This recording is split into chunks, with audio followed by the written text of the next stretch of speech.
All right, good morning, everyone. Today, I'm going to tell you about a fantastic Databricks workshop that I'm going to be doing on Friday, March 5th in Nashville, Tennessee at the DataTune conference. For those of you that have not signed up for this conference, have not signed up for this workshop yet, right here, is a 20% coupon code that you can use to get 20% off your registration. Today, I'm going to tell you about this workshop that I'm going to be doing. So for those of you that don't know, my name is Chris Gambill, and today we're going to dive deep into modern data engineering using Databricks. And before we start typing syntax, I want to go over the rules of engagement for our Friday session. There will be no death by slides. I'm going to talk for 15 minutes right now to set our strategy, and then we're going to go into the council, and if it doesn't run in production, then it doesn't count on Friday when we're doing it. So let's get started. For those of you that I haven't met yet, I am the founder and principal architect for Gambill Data. I've been in this game for 25 years. I've worked in aviation, manufacturing, telco, and I've seen evolution from massive on-prem legacy databases to the modern cloud lakehouse architectures that we use today. I've worn the hard hat as an individual contributor, as a data engineer and analyst in the trenches, really understanding data. And I've sat in boardroom sessions as a director of data and analytics for AT&T in their cybersecurity org, which is now Level Blue. Today, I operate as a fractional data leader, and my job is simple. I help organizations set senior level strategy without this massive corporate overhead that many organizations charge. I help to bridge that gap. I speak that executive to get the budget approved, and I also speak the Python to those pipeline builders that are out there working on the front lines. Today, I'm going to teach you how to do both. Now, we're going to cover a massive amount of Databricks features on Friday. We're going to cover LakeFlow. We're going to cover Spark Declarative pipelines. We're going to cover LakeFlow Connect pipelines. We're going to cover DABs. If we have an opportunity, we're even going to dive a little bit into DQX, which is Databricks Lab's answer to data quality. So, all those features, they don't matter if your philosophy is wrong. And at Gambill Data, everything that I do rests on these three pillars. Number one, code to cash. If what we build doesn't solve a business problem or save the company money, then we're not going to spend time on it. It's really a distraction. Today, we're going to focus on deploying value, not just polishing Python scripts. Number two, anti-fragility.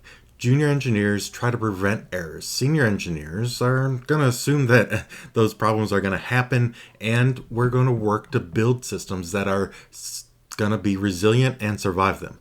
On Friday, we're going to build pipelines that catch bad data, quarantine it, and then we're going to help keep that business running. Number three, strategy over syntax. You can ask an LLM for syntax.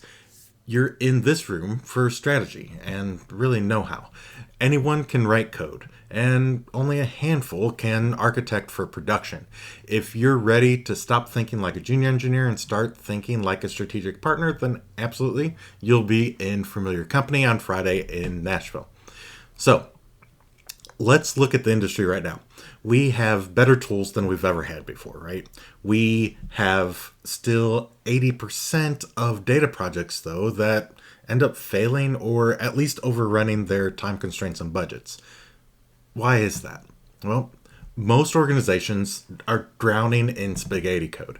Their pipelines are fragile, their transformations are hard-coded into messy notebooks, and worst of all, there's no isolation between the sandbox where developers experimenting and the dashboard the CEO is looking at.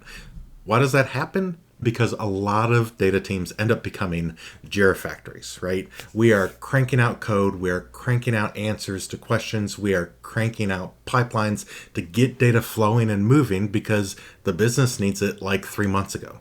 And when we fall into that, we fall into these steps that I just mentioned about hard coding things, about just getting things from one place to the other, and the gap between what gets pushed into production and really trust in data starts to grow over time. So our objective today is to build a glass factory. We're going to build a data platform that's transparent, highly governed, and rigid where it needs to be, but also deeply automated.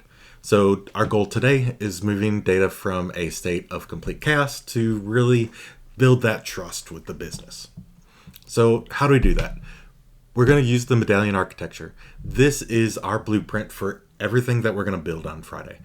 Data enters our system as bronze, and this is that chaos. It's raw ingestion. It is exactly as it arrived from the source system, warts and all. If somebody puts in $10,000 and spells out 1,000 instead of putting a number into a field, that data is coming into our bronze layer. And we probably need to push that back to the business for better data input, but we want that in our data warehouse in that bronze layer for auditability. Then we're going to use Databricks to refine that data into silver. So this is our governed layer. This is where we are deduplicating things, we're cleaning it, and we're applying really strict data quality rules to ensure that junk doesn't flow downstream. Finally, we're going to aggregate it into gold. This is the trust layer. These are our pristine business level aggregates that power AI models and our executive dashboards. If a CEO comes in and sees a number, then it needs to have come from that gold layer. So the Medallion architecture isn't enough on its own. The biggest mistake that I see businesses make is building bronze, silver, and gold in one single environment. Today, we're going to enforce strict boundaries using Unity Catalog. And you're going to build a development environment, and that is where we're going to write code, break things, test our logic, and then we're going to build a production environment. That environment's going to be locked down. We don't want to type things directly into prod.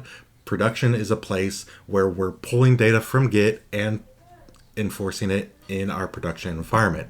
And we're going to use Databricks asset bundles to help to automate some of that promotion of our code from dev to prod, especially when we start looking at Databricks jobs. So rule number 1 of Gambill data, we don't write code until we have a governed place to put it. So that's the strategy. That's the blueprint. One more thing. I just got these Yeti Databricks mugs in that I will be giving away at the workshop that I'll be doing on Friday. So super excited to see you. Super excited to have this Databricks giveaway. And I can't wait to see you at DataTune on Friday in Nashville.